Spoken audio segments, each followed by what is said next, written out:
100,000ths of an inch, an eighth of an inch ahead of my bridge, and then whatever amount is sticking out behind is great. So as you can see, this is pretty good. If you want to be lazy, glue it on crooked like that, nothing bad will happen.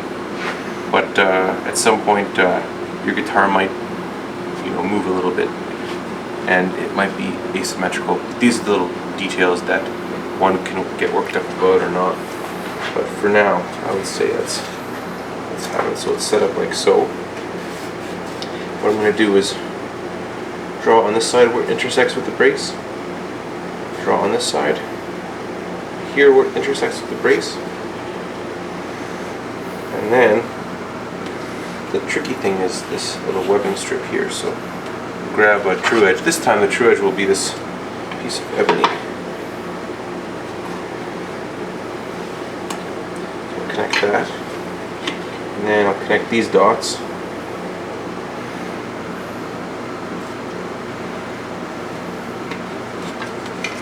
And I'll connect these dots. This ebony would make a nice ruler. And so now, to save myself a little bit of time, I'll cut this out on the bandsaw, and then I'll use my plane to finish using it. So pardon me for a second, let's go over the bandsaw. You guys can also feel free to just use the little flush cutting saw if you wish.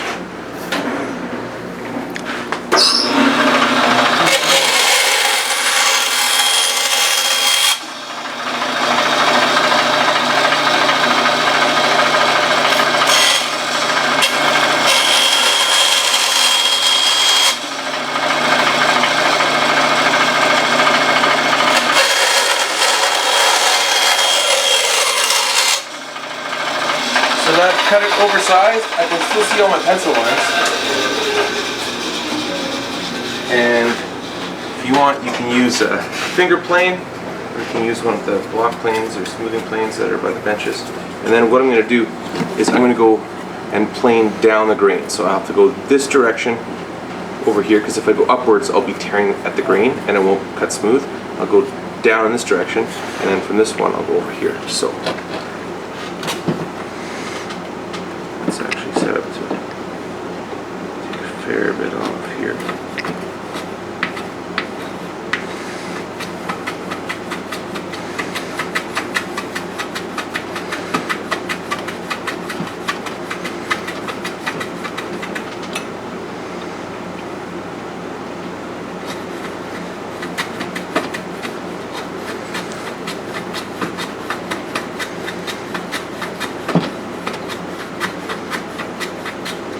There I see, just still barely see the pencil line. And this one here, rotate it.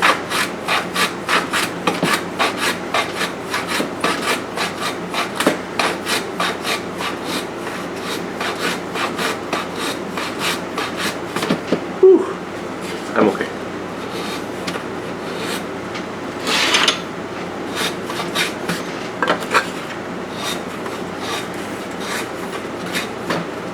So I ever tell you about my father-in-law's friend Al Weeb? He was a shop teacher at Calvin High, which is where Neil Young went, and he showed the kids how to not use a table saw one day, and he was talking about bad technique and how you can cut off your fingers, and he cut off all the fingertips of his left hand on the table saw. Wow. Yeah, so I don't want to do that. It's better left to just explain and not demonstrate. Yeah. He also talked about the importance of jack stands on a car.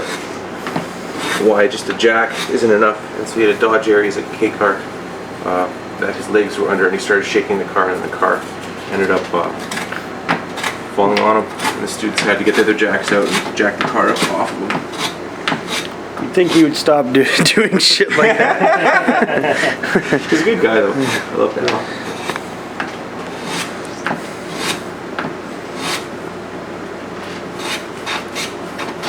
I guess if you saw your teacher do that, you'd never do that again. No, it's a great way to learn. Always make sure you have oxygen in your tank when you're scuba diving. Let's see how this fits. quite nicely actually. Just gonna sand these hairs off and see what happens here. So if I take a teeny bit more off this corner, I think it'll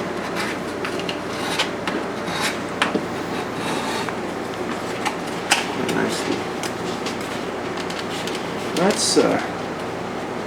That's not too pretty good.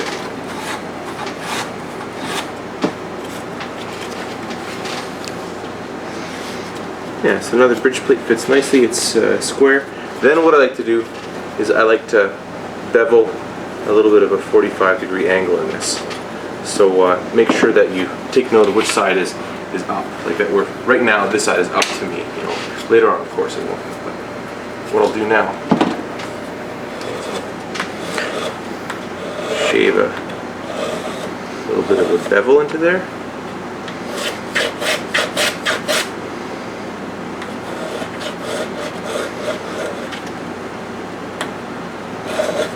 Will the maple, would that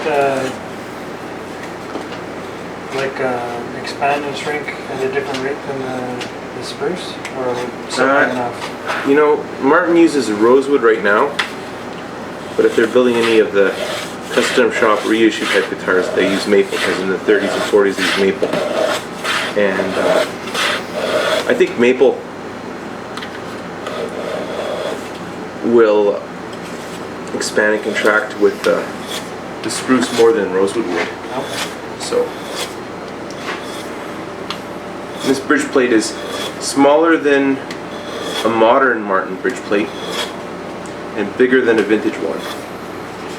So just by a little bit. So there we go. Now my bridge plate is fitted. The next thing I'm going to do is mark out where my finger braces go. And I'm going to have these so they're sitting 90 degrees perpendicular to my X braces. And I haven't really decided whether I'm going to have one or two. It might be a good idea, just because this is a smaller guitar than both of yours. If I just have one and where it extends directly off the wing of the bridge, I think tonally that would be a good way of transmitting the vibrations, but weight-wise I wouldn't be adding too much weight. If I do just one, I'll want to make it so it's not too small. The old Gibson style, they call them popsicle stick braces because they're smaller than this, but they're more like that in shape. They're just a flat little strip of wood. But what I'll use for the upper transverse, or the webbing strip in the upper bout, I'll use this piece of wood. And so, same kind of deal, plane. I'll plane it so it's nice and smooth.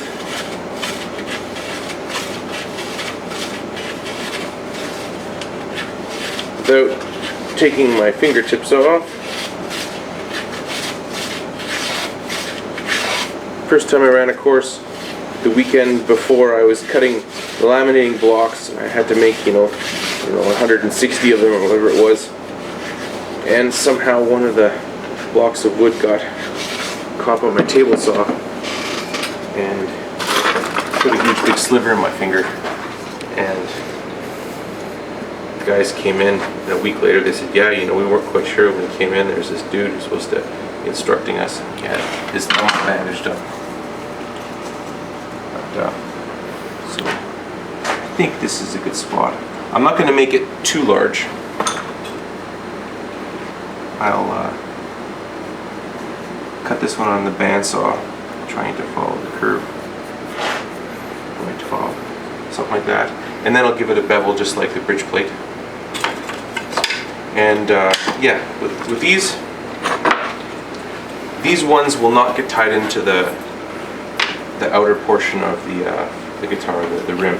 So I'll trim this one off here, trim this one off here, and sand the bottoms of them with a radius, and then glue them on. If you'd like to save yourself a little bit of time later, you can take it to the sander and just sand a little bit of a rounded scoop on the ends that will be butting up against the actual X brace itself. And then after those are done, got the popsicle stick braces for the sound hole and the cleats to go. So with those, that's the nice thing with this spruce is these are all about the same size and bigger than I want. There, this is pretty nice. So this guy, again, I'll plane it to a uniform width, and I'll have one that fits here, and same kind of deal as with the other braces. I'll mark out where it sits.